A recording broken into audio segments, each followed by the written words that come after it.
Rain fade farming system के बारे में और वहाँ के स्कीम के बारे में। तो आपको ये जानना पड़ेगा कि भारत का नेट सोन एरिया है 139 मिलियन हेक्टेयर। अब ये जो 139 मिलियन हेक्टेयर है ना, अब कई किताबों में आपको 145 भी दिखाई देता है। ये ना आप पुराने किताब में देखोगे तो वहाँ तो 142 से 145 मिलेगा। 145 million hectare net sown area, NCA net cultivated area. लेकिन यदि आप गवर्नमेंट का रिपोर्ट देखेंगे तो कई बार आपको ना 145 मिलता है। ये 2017 का एक डाटा था जिसके आधार पे मैं कंपैरिजन करने वाला हूं, तो इसीलिए मैंने इसे 139 को यहाँ पे मेंशन किया, लेकिन अब इसको 145 के रूप में भी आप देख सकते हैं। तो अब इस 139 या 140 मिलियन हेक्टेयर है ना, इसका लगभग 70 मिलियन, कितना 70 मिलियन हेक्टेयर रेनफेड है। तो 70 मिलियन हेक्टेयर सॉरी ये नेट एरिगेटेड एरिया है। 70 मिलियन हेक्टेयर है वो नेट एरिगेटेड है, और बाकी लगभग 70 मिलियन हेक्टेयर है वो क्या है, रेनफेड कंडीशन है। मतलब कुल मिला के कैसा करने की बात है, जितने भी एरिया में खेती होती है ना, उसका आधा एरिया में इरिगेशन की व्यवस्था है और आधा एरिया पूरी तरह से रेनफेड पे डिपेंड है, रेनफॉल पे डिपेंडेंट है। तो ये 17-18 जो लैंड यूज स्टैटिक्स से हुआ था उसके आधार पे कंपैरिजन है। एक आपको कहानी तो मिल जाता है ना कि हमारा बहुत बड़ा एरिया अभी भी वर्षाधारित है, और जो भी हमारा जमीन वर्षाधारित है वो जमीन कई तरह के प्रॉब्लम फेस करता है, और इसीलिए रेनफेड एरिया डेवलपमेंट अथॉरिटी बनाया, रेनफेड एरिया डेवलपमेंट प्रोग्राम चलाने की सोचे। ज्यादातर आप जानते हैं रेनफेड एरिया की मेजर प्रॉब्लम क्या है, पानी, क्योंकि वहां अक्सर क्रॉप फेल होती है पानी के अचानक से कम होने पे। तो यहाँ पे ना efficient use of water management major concern था। तो सरकार ने फोकस की कि हम ऐसे तरीके अपनाएंगे इस एरिया में जिससे पानी का बेहतरीन यूज हो। यहाँ पे आपको बताना चाहूंगा कि सरकार ने कई तरह के स्कीम इस रेनफेड एरिया के लिए चालू किया। तो इसी में हम लोग जानते हैं एक जो चल रहा है, केंद्र सरकार ने प्रधानमंत्री कृषि सिंचाई योजना स्टार्ट किया। इसके दो कंपोनेंट थे, तो उसका एक कंपोनेंट को स्पेशली रेनफेड रीजन के लिए फोकस करवाया गया। नाम क्या था कंपोनेंट का? कंपोनेंट का नाम है पर ड्रॉप मोर क्रॉप। हाईएस्ट पानी बचाने वाला इरिगेशन मेथड होता है ड्रिप। याद करिए उसका जो इफिशियंसी है, maximum water use efficiency drip में 95% तक जा सकता है। इतनी ज्यादा पानी बचाने की क्षमता रहता है। एवरेज कहें तो 85 to 90% पानी बचाने की क्षमता ड्रिप रखता है, जबकि 70 से 80% पानी बचाने की क्षमता स्प्रिंकलर रखता है। तो ये जो दो मेथड हैं, ड्रिप और स्प्रिंकलर इरिगेशन, इनमें पानी एकदम माइक्रो फार्म में ही पौधों को मिलता है। इन दोनों ही ड्रिप और स्प्रिंकलर को क्या कहते हैं, माइक्रो इरिगेशन कहते हैं। तो उसी का ज्यादा से ज्यादा किसान माइक्रो इरिगेशन करें, यानी ड्रिप और स्प्रिंकलर इरिगेशन अपनाएं। उस कंपोनेंट को इसमें रखा गया था पर ड्रॉप मोर क्रॉप कंपोनेंट में। दूसरा स्कीम चलाया गया रेनफेड एरिया डेवलपमेंट प्रोग्राम। तो ये rainfed area development programme national mission on sustainable agriculture के अंतर्गत डायरेक्ट लाया गया। पहले इस रेनफेड एरिया डेवलपमेंट प्रोग्राम को शुरू में जब लॉन्च हुआ था तो इसको ना दूसरे मिशन के तहत में रखा गया था, दूसरे स्कीम के तहत में रखा गया था, राष्ट्रीय कृषि विकास योजना के तहत में। बाद में इसमें शिफ्ट कर दिया गया national mission for sustainable agriculture में। और तीसरा स्कीम है माइक्रो इरिगेशन फंड। तो माइक्रो इरिगेशन फंड के बारे में आप जानिए।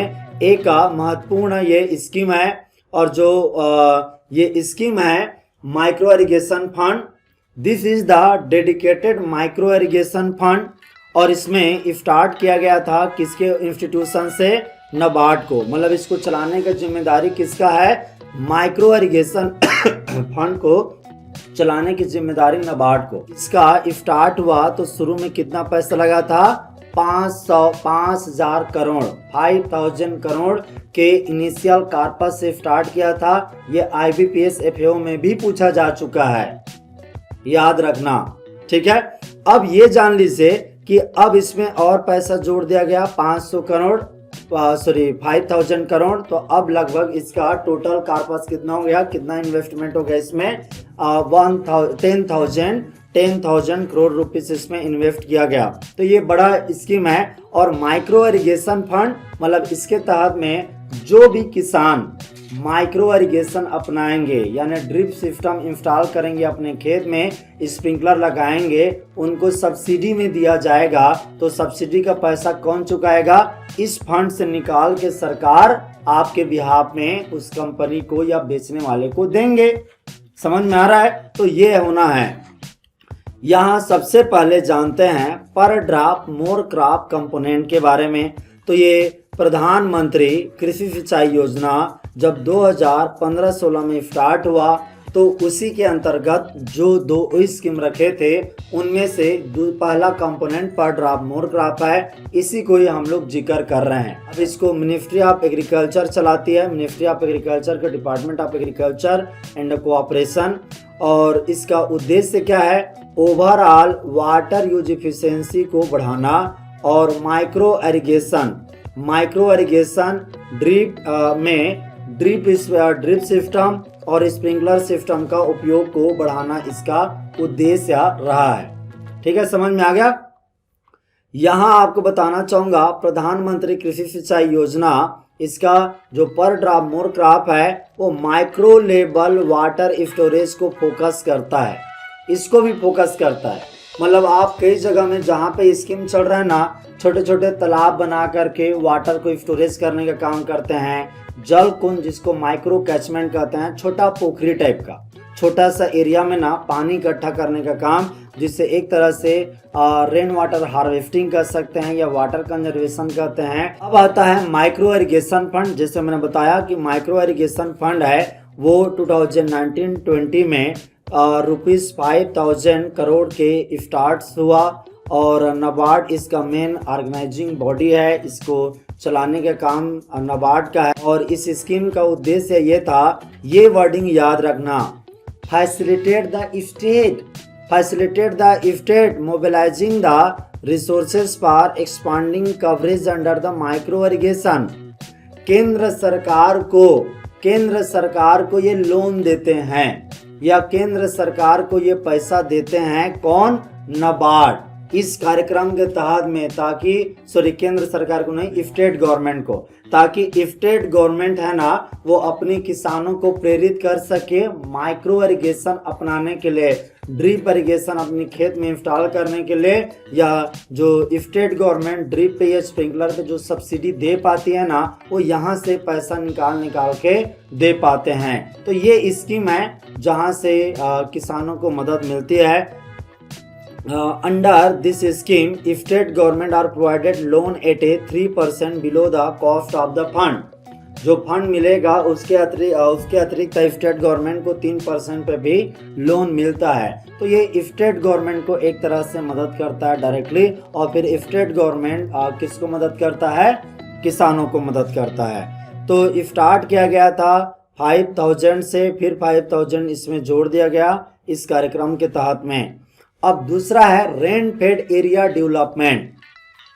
तो रेन फेड एरिया डेवलपमेंट एक ऐसा प्रोग्राम है जो सस्टेनेबल एग्रीकल्चर के तहत में स्टार्ट हुआ। Originally rain fed area development programme है ना वो काफ़ी बहुत पहले से चल रहा है, लेकिन 2014-15 में इसे सस्टेनेबल एग्रीकल्चर नेशनल मिशन है उसका कंपोनेंट के रूप में इंक्लूड किया गया।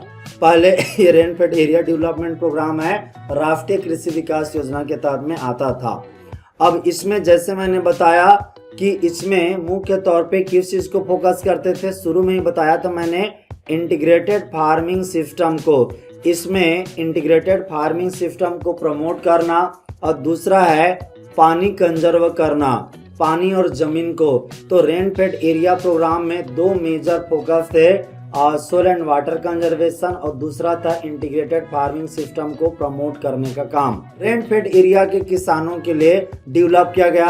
और आप जानते हैं रेन फेड एरिया खास करके जो ड्राई लैंड एग्रीकल्चर के ऊपर में काम करने वाला भारत का सबसे बड़ा इंस्टीट्यूशन, रिसर्च इंस्टीट्यूशन कौन सा है, क्रीडा, central research institute for dry land agriculture. 1985 में कहाँ बना था, हैदराबाद में। और आप जानते हैं अंतर्राष्ट्रीय संस्था जो ड्राई लैंड एग्रीकल्चर पे काम करती है उसका नाम है इक्रिसेट। वो कहाँ पे है? वो भी हैदराबाद में है, इक्रिसेट भी।